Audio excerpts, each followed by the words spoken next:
1. What is the primary purpose of a building program during the schematic design phase? A. To finalize construction documents. B. To outline client needs and project requirements. C. To perform a zoning analysis. D. To estimate project costs. 2. Which material has the highest thermal resistance or R value per inch? A. Fiberglass batt insulation. B. Expanded polystyrene or EPS. C. Closed cell spray foam. D. Mineral wool.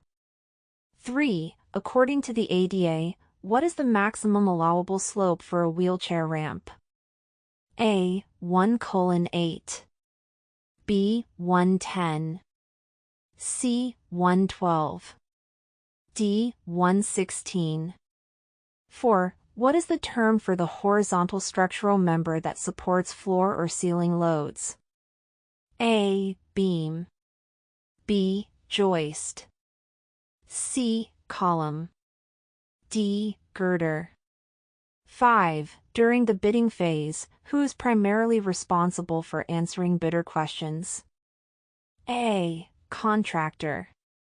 B. Architect. C. Owner. D. Construction manager. 6. What is the first step in the construction administration process? A. Submittal review.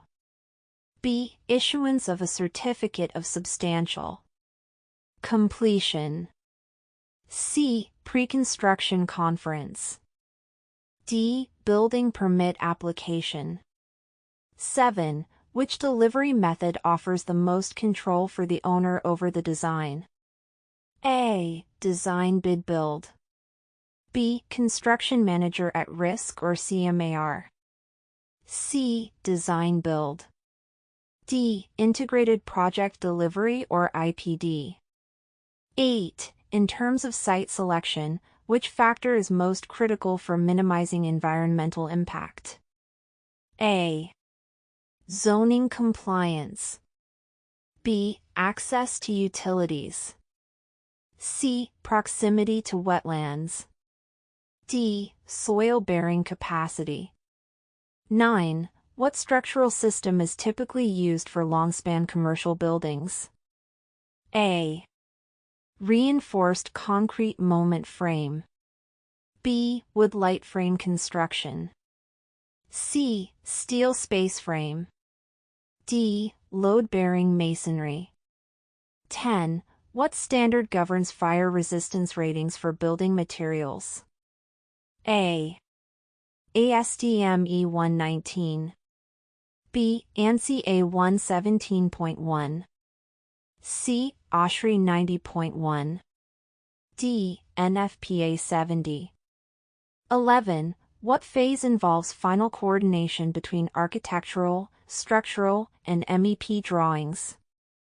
A. Programming. B. Design development. C. Construction documents. D. Schematic design. 12. According to AIAA 201, who holds the primary responsibility for site safety? A. Architect. B. Contractor. C. Owner. D. Construction manager. 13. Which document establishes the architect's scope of services and compensation? A. G701 change order. B. A201 general conditions. C. B101 owner-architect agreement. D. G704 certificate of substantial completion. 14. What is the minimum width for an accessible egress door according to IBC? A. 28 inches clear. B. 32 inches clear. C. 36 inches clear. D. 42 inches clear.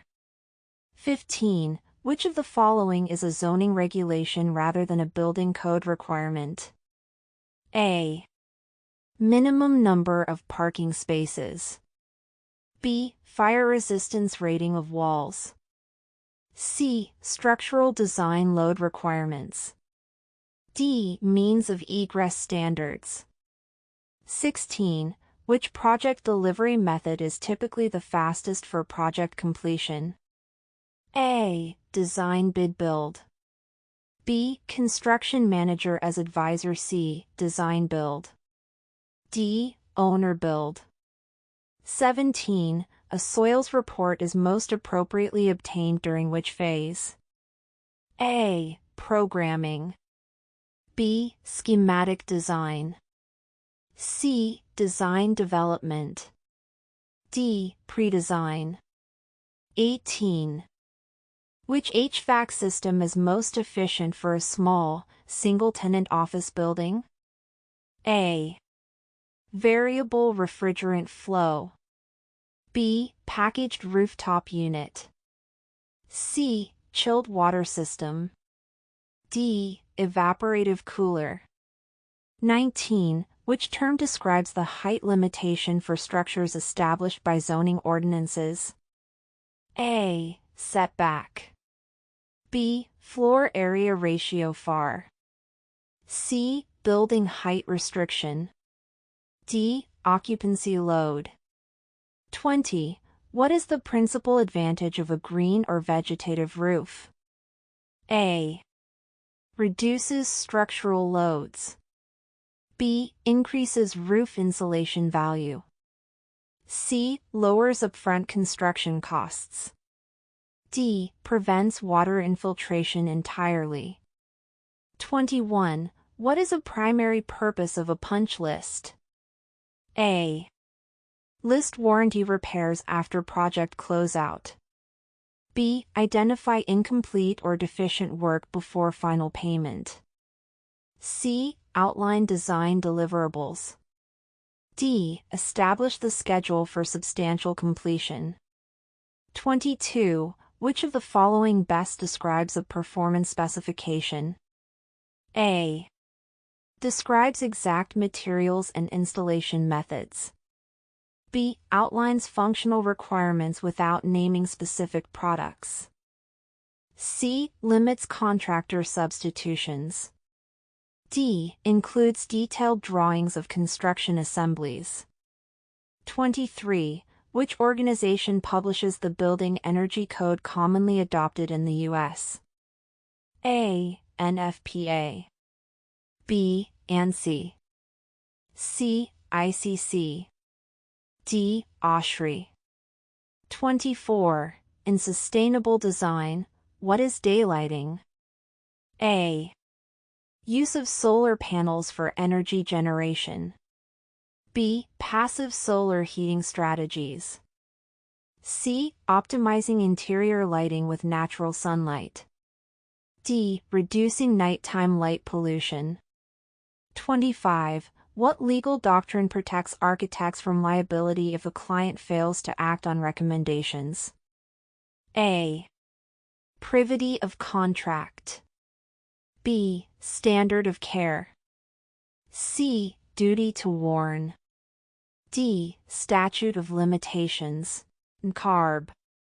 The National Council of Architectural Registration Boards or NCARB exam, commonly known as the Architect Registration Examination or AR, is a comprehensive series of tests designed to assess the knowledge and skills required to practice architecture professionally.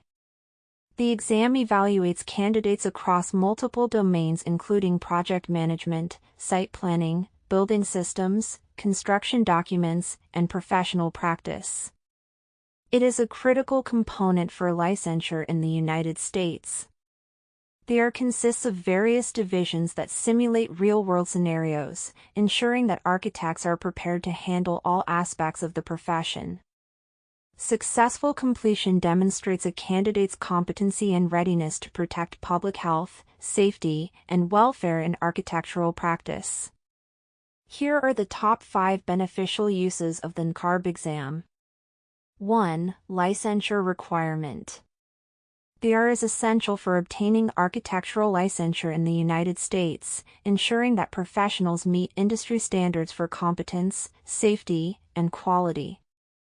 Without passing the exam, individuals cannot legally practice architecture or take on professional projects that require licensure. 2. Career advancement. Successfully completing the R opens doors for architects to advance in their careers, offering the opportunity to take on larger projects, lead design teams, and work on high-profile assignments. Licensure is often a prerequisite for leadership roles within architectural firms. 3. Public trust. The exam helps maintain the public's trust in the architectural profession by confirming that licensed architects possess the necessary knowledge and skills to design safe, functional, and sustainable buildings. It ensures that architects can responsibly address complex design challenges and meet regulatory standards.